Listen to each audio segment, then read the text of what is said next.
Hello everyone, welcome back to another video. Today we are doing a 2024 potential presidential candidates tier list, which I myself created. We will get rid of this ad. There we go. So this is basically what, according to Wikipedia, basically says are the considered candidates for 2024. I know there are other names that are probably being floated. Let's go to Wikipedia and get a little bit of background. I love saying that. I'm sorry, I can't help it. Okay, you know what? Let's forget about the Wikipedia and getting a little bit of background. Let's move right into it. Former President Donald Trump. He's in the D tier. He's not the worst candidate you could run. There are some really bad candidates on this list that you absolutely could not run whatsoever. You would flop miserably. But yeah, Trump really has damaged himself a lot, and I'm not really sure it's him who's damaged himself.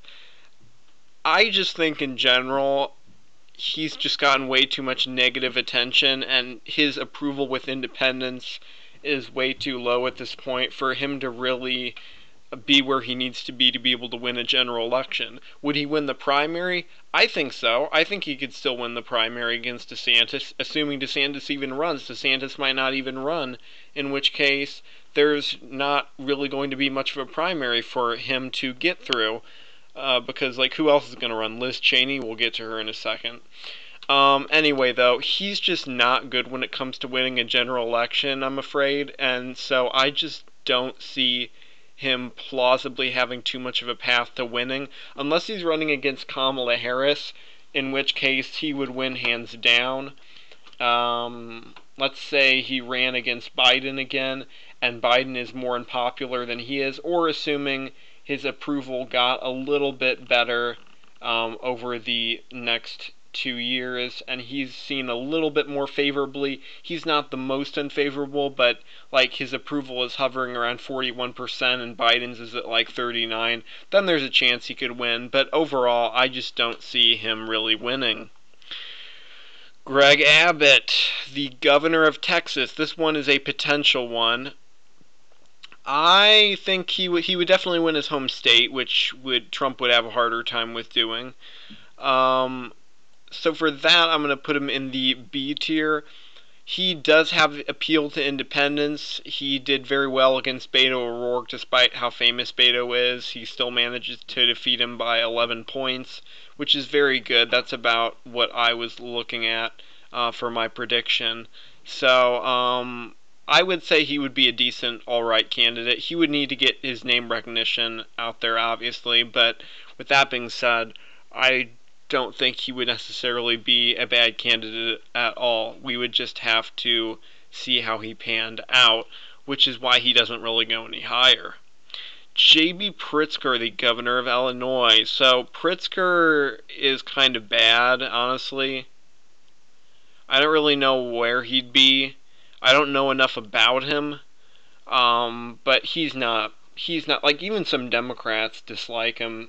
There was that one ad with Darren Bailey. There was even a former Democrat on the ad saying that she despised Pritzker and stuff. Like, there are anti-Pritzker Democrats out there, and I just don't think he's the most viable candidate for the job, really. He's just another fat, stereotypical billionaire. Like, there's really nothing more to say about him than that. Like, and the last time we elected one of those, people got sick of him quickly. That's Trump, in case you didn't know what I was saying there. So, I'm sorry, Pritzker, but you're not really a good candidate. John Bolton. This guy I don't really know too much about. We'll put him in the C tier. I'm sorry, John. I don't know much about you. Liz Cheney, F. Not because I dislike her, but because, objectively, she would be the worst possible candidate in this list, probably. I don't know how she would ever be able to win over, like, she might get some support from independents. There might be some women who support her because, oh, first woman president and all that stuff. But mostly she would turn off the Trump base like mad. Nobody would turn out to vote for her, and I mean nobody. Even in safe red states, there would be a lot of people abstaining from voting for her, and she would underperform significantly even if she did well with independents. So I see her doing terrible in a general election. Terrible. She would lose states like Pennsylvania, Wisconsin, and Michigan by probably over over probably over 5 percentage points. Honestly, she is that bad of a candidate. So Liz, don't run, please. We can't have you running. You're not going to do any good. Marco Rubio, senator from Florida. Marco Rubio is like C. He's all right. I mean, I don't know to what extent he has. He won in Florida in like a neutral year by like 16.4. That's pretty good. That's solid. That's very high for a former swing state. So I would say he would do good in his home state. Definitely win it hands down. But then again, there are a lot of candidates on this list that would win it. Like Abbott would probably win the swing state of Florida because it's not much of a swing state anymore. That's kind of beside the point. So he would still win that. As for Rust Belt appeal, I don't know. Would he do better in Arizona, Nevada, and Georgia? Yes, but I don't know what he would do in the blue wall area. So that would be kind of the issue with him. Okay, Tim Scott. Tim Scott is an electoral juggernaut in South Carolina. We all know this. I would say he would actually... I'm going to put him in B. I think there are a lot of MAGA supporters. Like, Trump likes him. Like, in general, people just like him in the Republican Party. I know there's some MAGA people who are like, no, absolutely not, no Tim Scott whatsoever.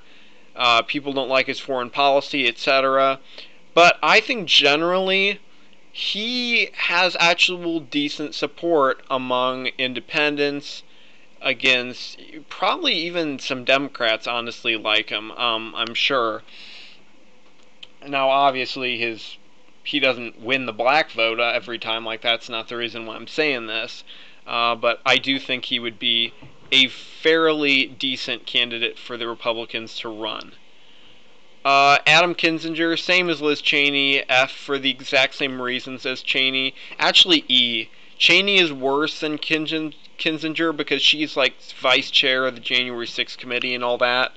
So that kind of drags her down even farther than Kinzinger. But Kinzinger would be the same story. Like, not turn out any Trump support whatsoever. Maybe slightly appeal to independents, but it wouldn't really matter in the end. It just wouldn't. Alexandria Ocasio-Cortez. She's kind of bad, honestly. I don't see why she should be running at all. She's just... I don't know. She's just not that well liked. Like, there were even some in her own party that were turning against her for what's happening in Ukraine right now. Like, they were accusing her of being a war hawk and stuff. Like, there are some people who liked her that turned out against her at her own town hall. I mean, that's not a good look. I just don't think she really has what it takes with independence. I mean, is she exciting? To a certain extent, yes. You know what? I'll put her at D. We'll put her in D. Because she's not on the same level of bad as Adam Kinzinger, but she's not very good in general as a candidate. She's a little bit too kind of out there, you know. Asa Hutchinson, don't know why he's really considering running. He would be mediocre.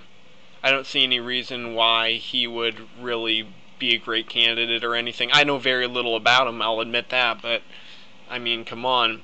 Bernie Sanders. These more extreme candidates always get me because they're harder for me. Look, if I'm gonna give AOC that treatment, I'm gonna put Bernie Sanders in B.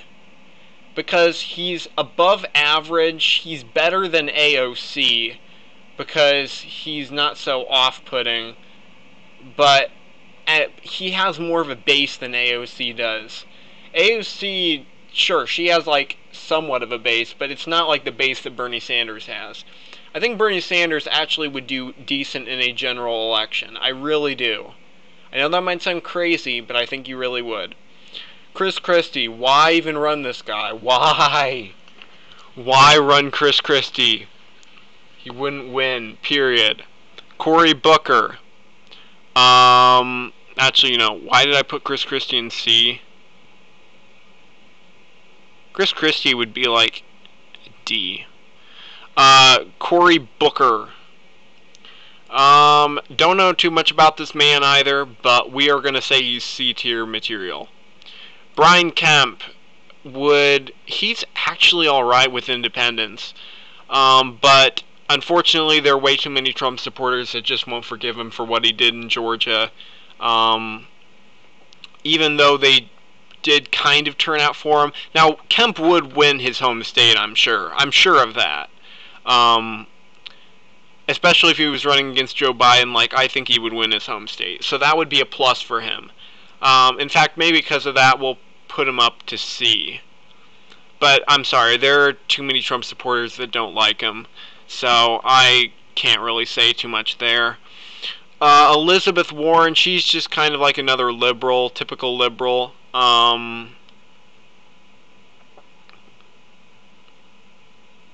Gosh darn it, why are these extreme candidates so hard to rate? She's like C. I see her as being an average sort of candidate.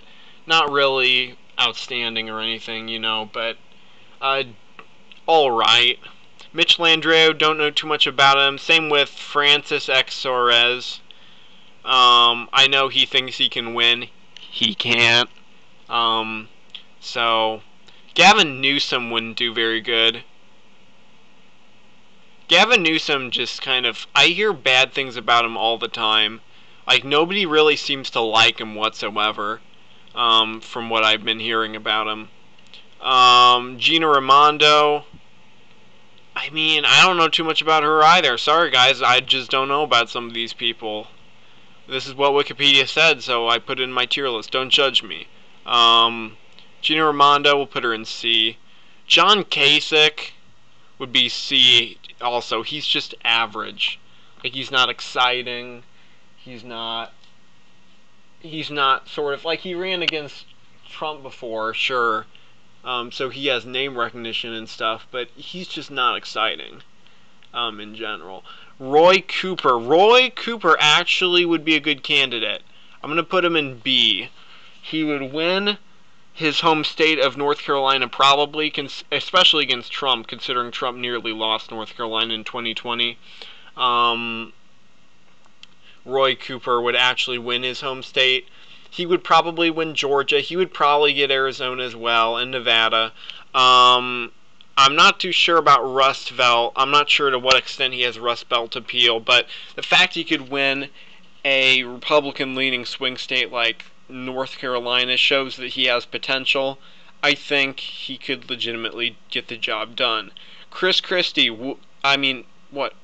Chris Sununu.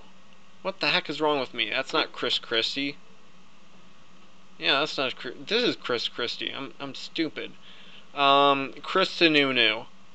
I don't believe Chris Sununu would be a very good candidate. I think he would be average, if I'm being completely honest. He might win his home state in New Hampshire, which would be kind of weird if he did. But yeah. Gretchen Whitmer, now we're getting to some good candidates. She's actually alright. I think she would have the whole woman factor behind her, which would really help.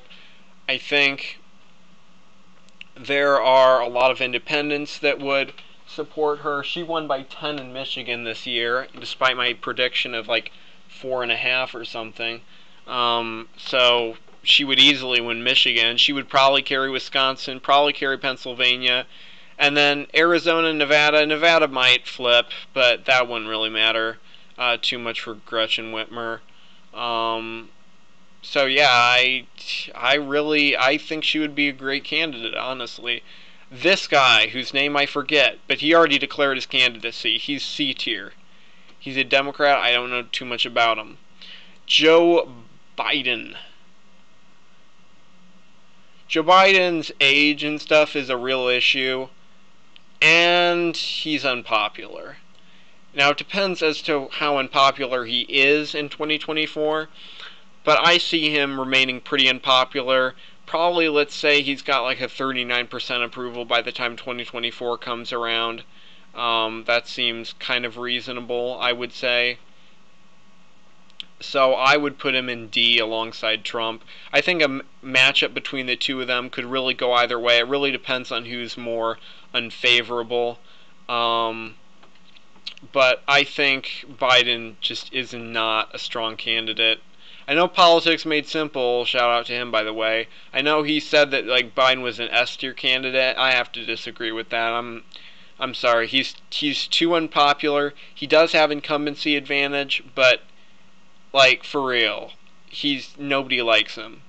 John Ossoff. Now this guy, we are getting to some good candidates, baby.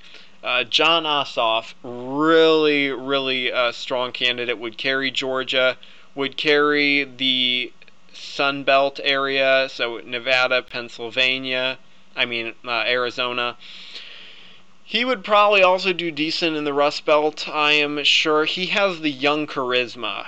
He's very charismatic, which I think would really help him. Josh Shapiro, easy A as well. Josh Shapiro is defeated Doug Mastriano by 14. I mean that's a strong candidate right there. That's strong. He like outperformed Tom Wolfe even. So that's all you need to really know. He's a strong candidate in the Rust Belt. He would probably do decent in Georgia. He would probably win Arizona. Probably, though those states would be harder. It's really a question of where these candidates come from, and that's kind of how they end up really performing in general. Because it's either they do well in the Rust Belt and poor in the Sun Belt, or the other way around. So, Kamala Harris, she is a really bad candidate. I'm trying to decide. She's not quite Liz Cheney bad, but she is getting there. Nobody likes her. She is just all around unpopular. She debates poorly, too. She got obliterated by Mike Pence in the one debate they had, even though Pence and Trump then went on to lose. So yeah, I'm sorry, Kamala. You can't win.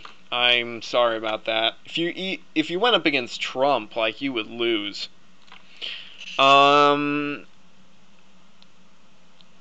Okay, Larry Elder. Don't know too much about this guy, except that he lost the California recall election. I'm gonna put him in C. Larry Hogan, no, don't do it. John Fetterman, F. This guy cannot debate whatsoever. I'm sorry, guy. Look, I know you had a stroke. I get it. But like, and that's sad. But like, why would you run for president? Why are you even on Wikipedia? Like, you're in the Senate. Like, first get in the Senate and then anyway. There are not enough reasons why Fetterman shouldn't run. There just aren't. There are too many to even list. Okay. Mike Pence, he would be an E tier candidate. Trump would do way better than him. Just in general, he would underperform everywhere because Trump supporters just hate him. He's not hated like Liz Cheney, but boy, he is not liked whatsoever. Mike Pompeo, C. Don't know too much about him, except he's from Kansas. I believe he's Secretary of State, I think. Yeah. Nikki Haley, C. I don't know. She would probably do okay in like Georgia and like the South, like Arizona, Nevada. She would probably do all right there. She would probably appeal better to people there, but I don't know how much that would pay off in the Rust Belt, because in the Rust Belt she might very well lose.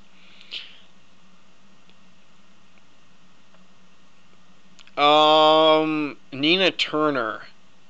Do I even need to say anything? She can't even win a primary. Why would she run for president? It's either E or F. It'd probably F. Um, Pete Buttigieg, just kind of average. He's not really that charismatic. He also isn't really that well known either. Like, people know he's Secretary of Transportation and stuff, but like, that's it. He's not really got the charisma that somebody like John Ossoff has. Rand Paul would excite some people. I'm telling you, he wouldn't do as good as any of the candidates in A tier, but he would excite people because after his like encounters with Fauci consistently, he would actually excite people and get them to turn out. Okay, like especially with Trump's backing, he would do a pretty darn good job. Um, he might like if Trump campaigns for him and stuff, and if all goes well with independents, and especially if he's running against a bad candidate, yeah, he could legitimately win. Uh, Raphael Warnock. Raphael Warnock is actually just average. He had a lousy debate performance against Herschel Walker. Herschel Walker was supposed to be easy to take on, and in the end, as Herschel Walker said, he taught Raphael Warnock a lesson rather than the other way around. So I'm sorry, Raphael, but you just don't have what it takes. Ayanna Pressley, don't know too much about her though, but I don't think she's really a strong candidate. She's probably like D, honestly, probably the same level as AOC, just because she's just a U.S. representative. Nobody really cares. Ron DeSantis, S tier. Well, actually, A tier. We're not going to put anyone in S tier. A tier because DeSantis might be lacking in the Rust Belt some, but I've been hearing arguments even to the contrary of that. And especially if he's running against Biden, then hands down, he could probably win states like Wisconsin, and he would probably win Arizona and all sorts of states. He's very charismatic. What more do I need to say about DeSantis? There is nothing I have to say that's not already been said. Ted Cruz. Ted Cruz is unpopular, so he's like a D. He would probably struggle to even win his home state at that. Wes Moore, governor-elect of Maryland. Don't know too much about him. He seems average to me. I don't see a reason why he should really be running for anything else except for governor yet. He just got elected. Like, calm down, man. Glenn Youngkin, B. Glenn Youngkin has the appeal to independents. He has the appeal to moderates. He has the appeal to conservatives. Heck, he could even be an A at that rate. I really don't know. But anyway, that is my final tier list. Subscribe, like, do all that crap if you really want to. I'll see you later. Bye.